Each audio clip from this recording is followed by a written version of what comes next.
আজকে মুসলমানের এই দুরবস্থা সব আছে। দুনিয়ার জিনিস প্রসাদনী, রব্বে কাবার কসম খায় আমি বলতেছি, মসজিদে বসা সারা দুনিয়া ঘুরা বলতেছি, আমি 7 মহাদেশ দেখা বলতেছি, উন্নত দুনিয়া দেখা বলতেছি, মুসলমানদের ঘরে যত আসবাবপত্র আছে দুনিয়ার কারো ঘরে এত আসবাবপত্র নেই।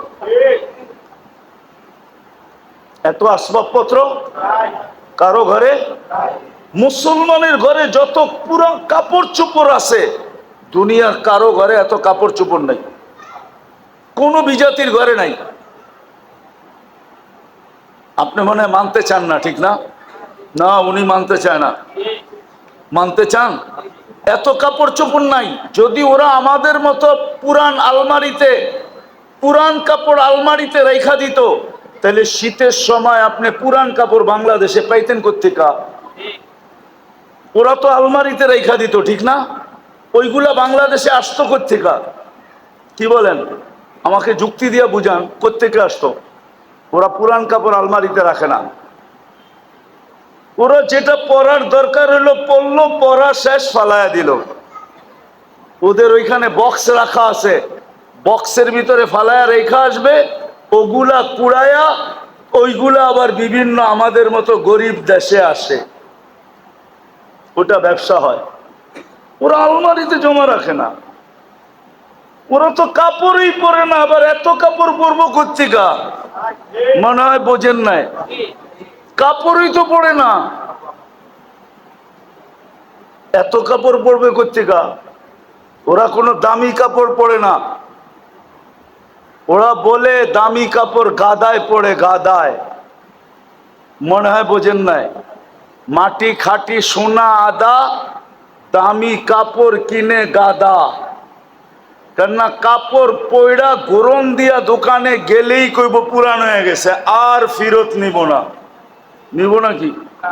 হ্যাঁ নিব। হ্যাঁ, মাত্র তো পয়রা 1 ঘন্টা আগে বাইরে এলেন আপনি ওর দোকান থেকে, 1 ঘন্টা পরে না গরম দিয়ে আইলেন, কি কইব? পুরান। না জমিন পুরান হয় না সোনা পুরান হয়, এই জন্য বলে মাটি খাটি সোনা আদা, দামি কাপড় কিনে। মুসলমান কিনে দামি কাপড়, ওরা কিনে না। আমাকে বুঝাইতে হবে না, আমি চিনি সবাইকে, আমি তো দুনিয়া ঘুরে বেড়াই। আপনি মনে করছেন আমি বোধাই, আমি কিচ্ছু বুঝি না? আমি তো সারা বছরই ঘুরে বেড়াই, আমি এটি সব বুঝি, এটি জানি। বিদায় যেটা বুঝাইতে চাইছিলাম, যাকে আল্লাহ সদ ইচ্ছায় 3 পছন্দ দিছেন, 3 বার পছন্দ করছেন, মানুষ, মুসলমান, উম্মতে মুহাম্মাদি। আপনি লেখা রাখেন, দিনদারি ছাড়া এখানেও চলবে না, ওইখানেও, এইখানেও, ওইখানেও। যদি চলতো তাহলে সেলিব্রিটিরা আত্মহত্যা করতো না, তাইলে নিজের পিস্তল নিজের মাথায় রেখা গুলি ফুটাইতো না। না ফুটায় নাই? হ্যাঁ, সেলিব্রিটি আত্মহত্যা করে না? করে না? তাইলে সেলিব্রিটিরা আত্মহত্যা করতো না। তাইলে উন্নত দেশের মানুষগুলা সবচেয়ে বেশি আত্মহত্যার প্রবণতা ওই দেশে থাকতো না। দুনিয়াতে সবচেয়ে বেশি আত্মহত্যার প্রবণতা কোন দেশে? উন্নত দেশে। সবচেয়ে বেশি আত্মহত্যার প্রবণতা উন্নত দেশে। কেন বেশি আত্মহত্যা করতো? ওরা তো উন্নত। বোঝা গেল ওর ভিতরে সুখ নাই, ওর ভিতরে। 2টা প্রমাণ দিমু। যদি সুখ হইতো, টাকা দিয়ে যদি সুখ হইতো, তো বুড়া বয়সে বিল গেটস স্ত্রীকে তালাক দিল কেন? কি 3 মাস আগেই তো দিছে। কি ওর কি টাকার অভাব আছে?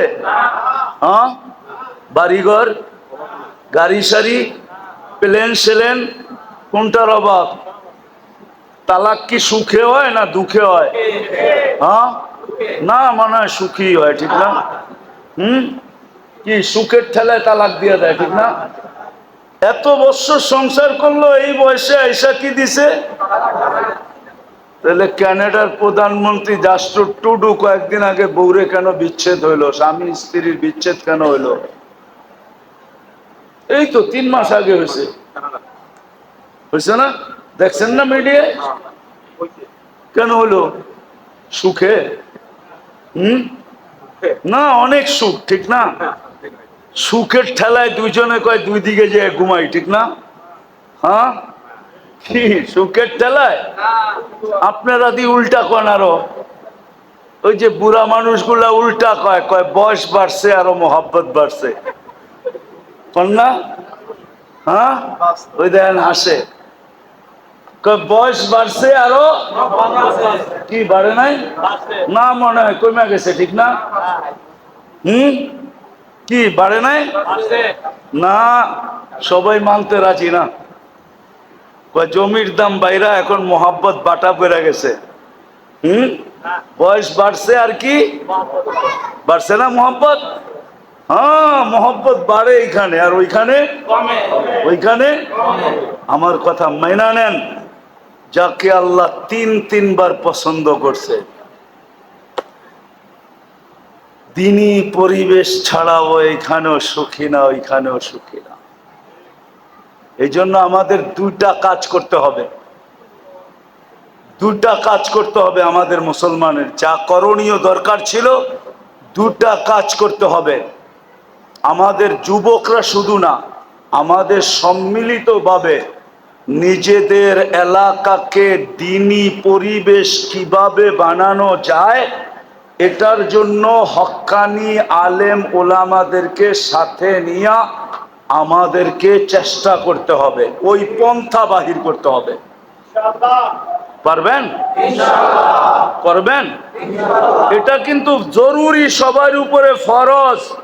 আমি আপনাদেরকে গাট্টি নিয়ে যেতে বলতেছি না, যে তাবলিগে যান গাট্টি নিয়া, চিল্লায় যান, 3 চিল্লায় যান, আমি এটা বলতেছি না।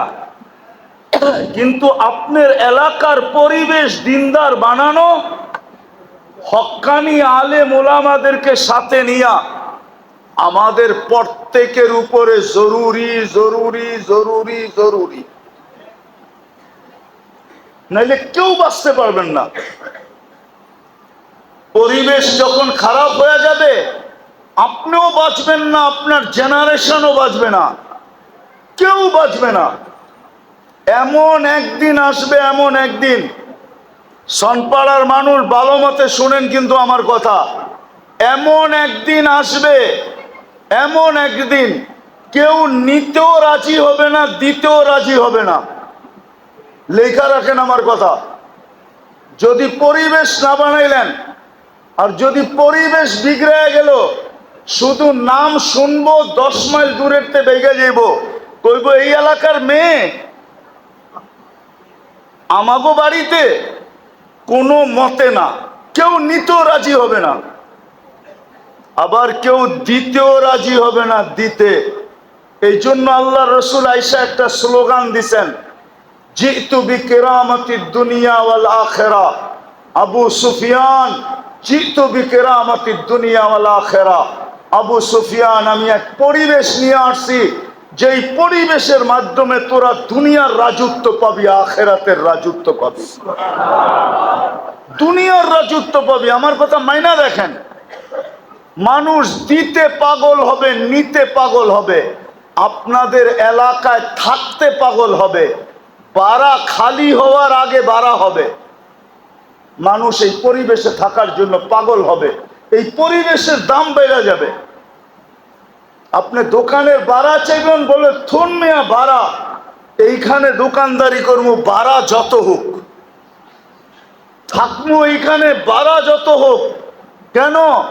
পরিবেশ ভালো, নিরাপত্তা আছে, দিনদারি আছে।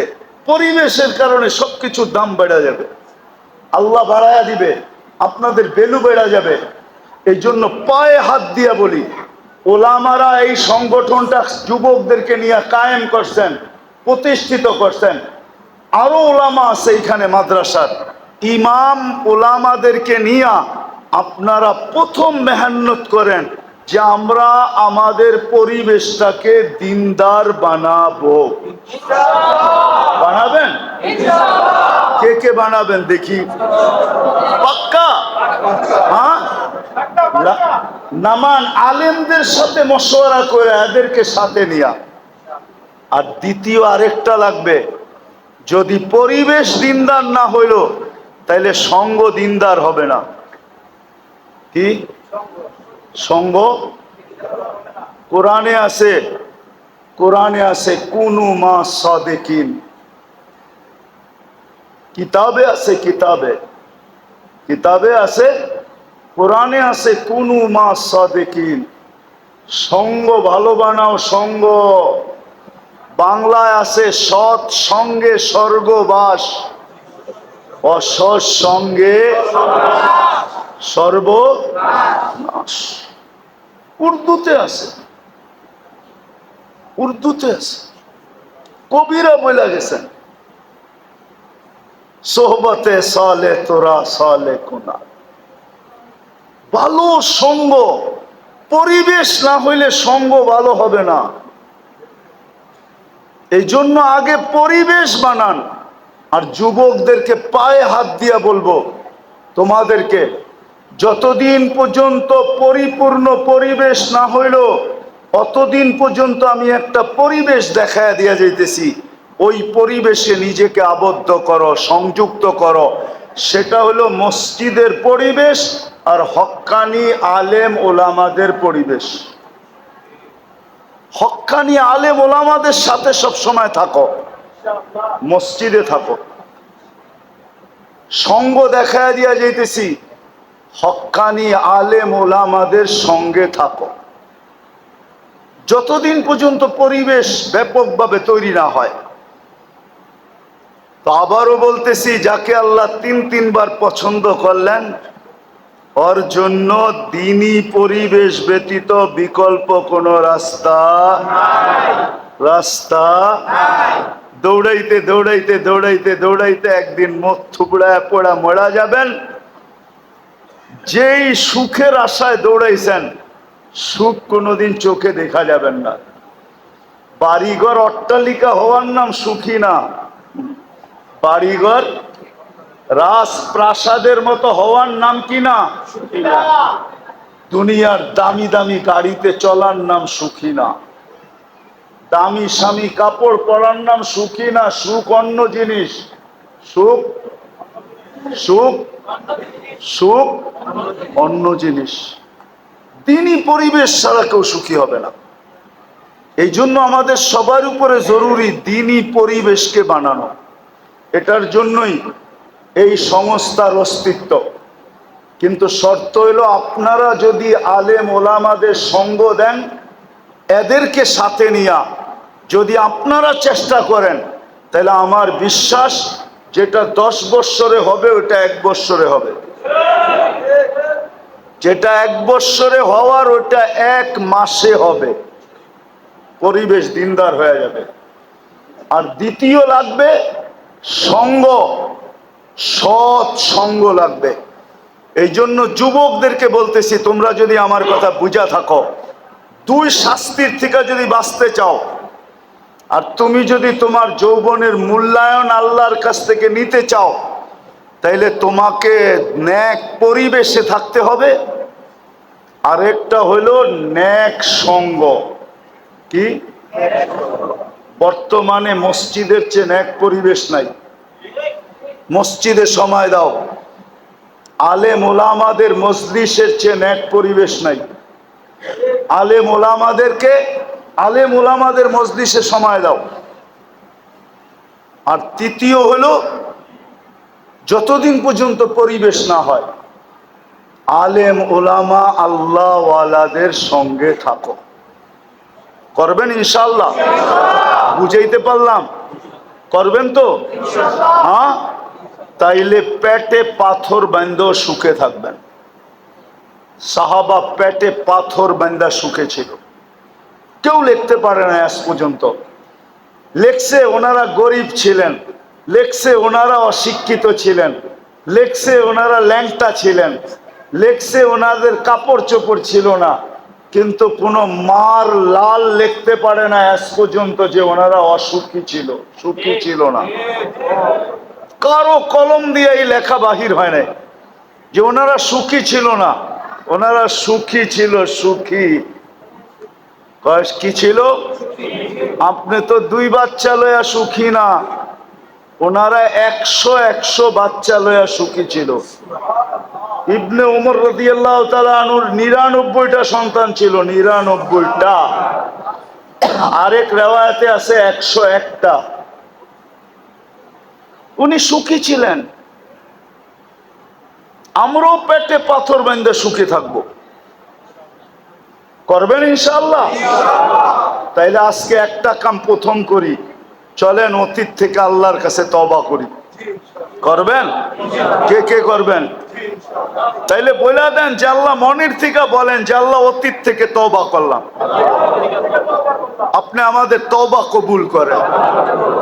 আর দ্বিতীয়, যতদিন পর্যন্ত মেহনত না করবেন, সম্পর্ক মসজিদের সাথে জোড়েন। নিজেরা মসজিদের সাথে আসেন, আর মহল্লার মানুষকে পায়ে দৈরা হইল মসজিদে আনেন। আমি আপনাদের জন্য বলতেছি না, ওলামাদের জন্য বলতেছি। এখনো ইহুদিদের কিতাবে লেখা আছে, যেই দিন পর্যন্ত মুসলমানের জুমার জামাত আর ফজরের জামাত সমান না হবে, ওই দিন থেকে মুসলমানের বিজয়ের পালা শুরু হবে না, না, না, না, না, না। যদি হুজুররা আমার থেকে প্রমাণ নিতে চায়, প্রমাণ নিতে পারে। ইহুদিদের কিতাবে এখনো লেখা আছে, ফজরের জামাত আর জুমার জামাত যতক্ষণ সমান না হবে। এই জন্য পায়ে দৈরা বলি, পরিবেশ বানানোর জন্য চেষ্টা করেন, যতক্ষণ পর্যন্ত না বনে নিজেরও মসজিদে আসেন, আর এলাকার প্রত্যেক মানুষকে পায়ে দৈরা মসজিদে আনেন। যুবকদেরকেও বলি, সংস্থা আলাদেরকে বলতেছি, তোমরা যারা আসো আজকের থেকে এই কাজে লাগো, যে আমরা নিজেরা মসজিদে আসব, মানুষকে পায়ে দৈরা মসজিদে আনবো। পারবা? সত্য? কোন কোন যুবক পারবে দেখি? আল্লাহ আমাদেরকে আমল করার তৌফিক দান করেন। ওমা আলাইনা ইল্লাল বালাগ।